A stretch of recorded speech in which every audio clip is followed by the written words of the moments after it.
l'enseignement comme est l'objectif de la parole de Dieu. Pourquoi? Parce qu'aujourd'hui, commençons la tête qui sont des hommes de Dieu, jusqu'à son gouvernement dans l'Église, tout est devenu comme les humours que nous sommes en train de jouer. Comme a dit l'homme de Dieu. Enseignons d'abord le peuple. Laissons d'abord la distraction. Dieu n'est pas un Dieu d'objet. Dieu est dans sa parole. Mais aujourd'hui, nous avons pris Dieu dans les objets et la parole, on a mis à côté. C'est là où l'erreur est venue dans l'Église. C'est là où les gens n'arrivent plus à comprendre qu'est-ce qu'il faut faire après ça. Paul, quand il a reçu grâce de comprendre la parole de Dieu, toutes choses étaient devenues possibles avec Paul. L'ombre de Paul guérissait les malades. Regardez la dimension. Quand tu te donnes à Dieu, le reste des choses là, ça sera des futilités. Le problème, c'est d'abord, enseigne d'abord le peuple de Dieu. Quand tu enseignes le peuple de Dieu, tu fais comprendre le peuple de Dieu l'importance et la valeur du Dieu Tout-Puissant. Mon frère, tu verras la prospérité.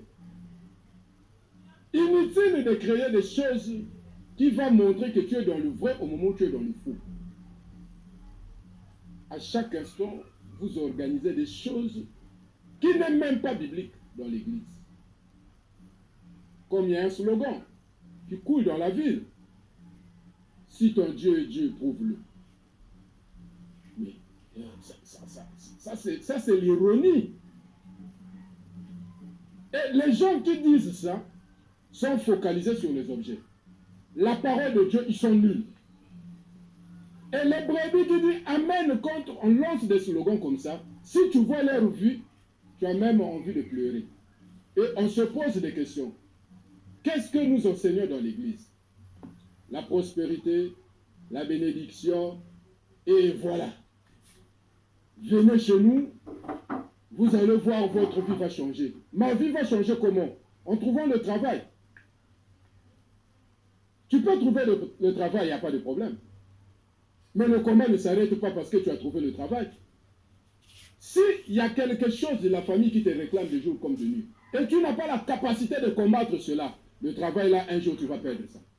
Parce que tu n'as pas la maîtrise de la chose. Or, une personne qui a compris la parole de Dieu, qui a la capacité de se défendre spirituellement, quand tu reçois quelque chose, il ne peut pas perdre ça n'importe comment. Parce que la Bible dit, ce qui est lié sur la terre est lié au ciel. Mais aujourd'hui, nous voulons déjà gagner au moment où nous n'avons pas la capacité de mettre l'équilibre à travers nos vies spirituelles. Mais dans tout ça là, ce sont des hommes de Dieu. Parce que les hommes de Dieu aujourd'hui voient leur poche. Les hommes de Dieu n'ont plus pitié des âmes. Ils n'ont plus pitié. Mais pourquoi le peuple de Dieu ont laissé leur maison pour venir à l'église? Posons-nous la question. À chaque instant, l'église, il n'y a que l'eau, il y a l'huile, il y a le sel. C'est ça qui est devenu le tabou dans l'église. Quand tu achètes ça, tu as tout avec toi. Tu as la bénédiction, tu as la guérison, tu as. Qui vous a dit, dans quelle révélation, que toute maladie, pour être guérie, il faut acheter l'eau? Ou bien il faut appliquer l'huile? Non, ça c'est de futilité. Ça c'est de futilité. Mais mettons ça à côté. Évitons avec des choses qui n'est pas bibliques. Oui, je peux assumer. Dans la foule, Dieu t'a révélé, en qualité de serviteur de Dieu, la sœur interne ou le frère interne, par rapport à son état de santé, prends cet objet, prie pour ça, donne-la, tu verras la guérison va arriver. Je suis d'accord avec toi. Mais dire que c'est devenu un tabou, c'est devenu un objet spécial. Si tu veux la guérison, achète seulement l'eau wax. Tu verras que la vie sera de prospérité en prospérité. Mon frère, ça c'est de n'importe quoi.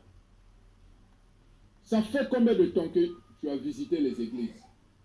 Tu es passé dans combien des églises depuis que tu as commencé à participer à des cultes bizarres comme ça? Demandons la révélation de Dieu. Que Dieu nous donne la force de rentrer dans le profondeur de sa parole. Parce que si tu comprends bien la parole de Dieu, tu ne peux jamais mourir pauvre. Ça, c'est comme ça. L'or et l'argent nous appartiennent.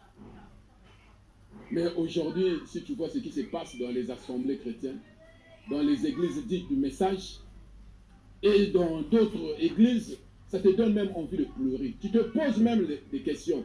Qu'est-ce que les chrétiens sont en train de chercher? Où est partie la bonne nouvelle? La parole de Dieu est maintenant où? Si et seulement si c'est pas des distractions qui sont maintenant dans les églises. Dieu est dans sa parole.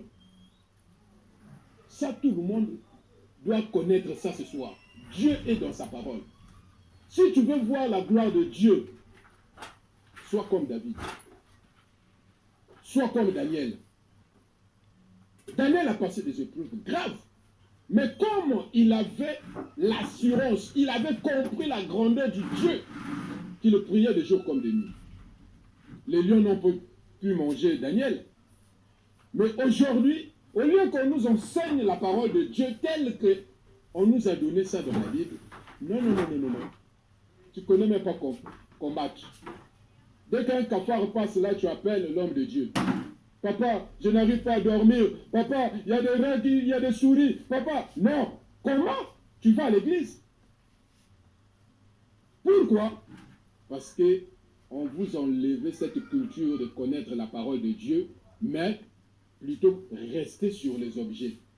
On t'a donné l'huile, tu t'es dit que quiconque tombera malade dans ma maison, j'ai l'huile, je vais appliquer, il aura la guérison. Mon frère, ma soeur, c'est de futilité. Dieu est dans sa parole, Dieu n'est pas dans les objets. Et on ne doit pas se limiter par là. On doit aller au-delà. Évitons de rester stagnés ou bien aveuglés à travers ces genres de prédications. Si aujourd'hui le christianisme est comme dans la confusion, voilà les points. Et la source, c'est les leaders. C'est nous les leaders qui causons ce désordre dans l'Église. Parce que nous avons fait de l'Église des sous-traitances. Nous avons fait de l'Église des sociétés que nous allons sauvegarder nos vies à nous. Toi-même, regarde tes conditions. Tu n'arrives même pas à mettre l'équilibre dans ta vie sociale. Mais tu te proclames de jour comme de nuit, venez chez moi, venez chez moi, venez chez moi, venez chez moi. Quand on vient chez toi, il n'y a rien dedans. Non. Non, la parole de Dieu, c'est pas ça. Toi, mon frère, toi, ma soeur, réveille-toi. Le temps est arrivé que nous allons chercher la face de Dieu dans son bon sens. Revenons dans la parole, s'il vous plaît. Si tu comprends bien la parole, ma soeur, il n'y aura rien qui va te faire peur. La prière est une force. La prière est une arme lourde devant les épreuves. Mais si tu n'es pas enseigné, si tu n'as pas un bon leader, mon frère, ma soeur, tu peux faire des années. Ton idole sera ton pasteur. Parce que tu te dis que mon combat là, il faudrait que le pasteur arrive. Tandis que ça te fait 20 ans que tu es dans l'église. Mais quand le cafard passe, pasteur, arrive, chez moi là, vraiment, je n'arrive pas à dormir. Défends-toi. Défends-toi. Oh, ma soeur, réveillons-nous. Évitons de continuer à être manipulés jusqu'à ce niveau. Cherchons la face de Dieu en vérité et en vérité. Tout ce que tu désires là, tu le verras s'accomplir. La base dans la vie chrétienne, c'est la parole. Quand tu as la maîtrise de la parole, quand tu connais l'importance de celui à qui tu te sacrifies de jour comme de nuit, à qui tu payes tes dîmes, à qui tu pries au-delà, à qui tu vas dans les montagnes, mon frère, ma soeur, même le travail que tu cherches, la santé, tout ce que tu cherches là, le mariage, tu le verras s'accomplir en toi. Nous sommes au bornés, on se dit que ce sont des hommes de Dieu qui donnent. Ce n'est pas les hommes de Dieu. Aujourd'hui, je te dirais c'est faux. C'est ton alliance avec Dieu qui va créer quelque chose de nouveau en toi. Mais l'homme de Dieu est comme un guide que Dieu a élevé pour t'accompagner. Mais s'il n'arrive plus pour t'accompagner, il commence à t'amener dans la forêt. C'est là où ça devient difficile. Voilà pourquoi, mon frère, ma soeur, examine le milieu là où tu es. Prends l'examen de conscience de cet homme. Ça te fait combien de gens que tu es avec lui? Quels sont les propos qui te retiennent là-bas? Les miracles, Dieu a dit, voici les miracles qui accompagneront ceux qui auront cru en mon nom. Ceux qui auront cru en mon nom. On n'a pas cité le diacre, on n'a pas cité le pasteur, le docteur, l'évangéliste, le prophète. Ceux, c'est au pluriel. Toute personne qui croit a le droit de vivre cela. Mais l'homme de Dieu te fait comprendre que c'est moi. Parce qu'il t'impose les mains. Non, l'imposition des mains, c'est un pouvoir que Dieu a donné. Jésus a appelé ses disciples dans Matthieu 10, le verset 1er.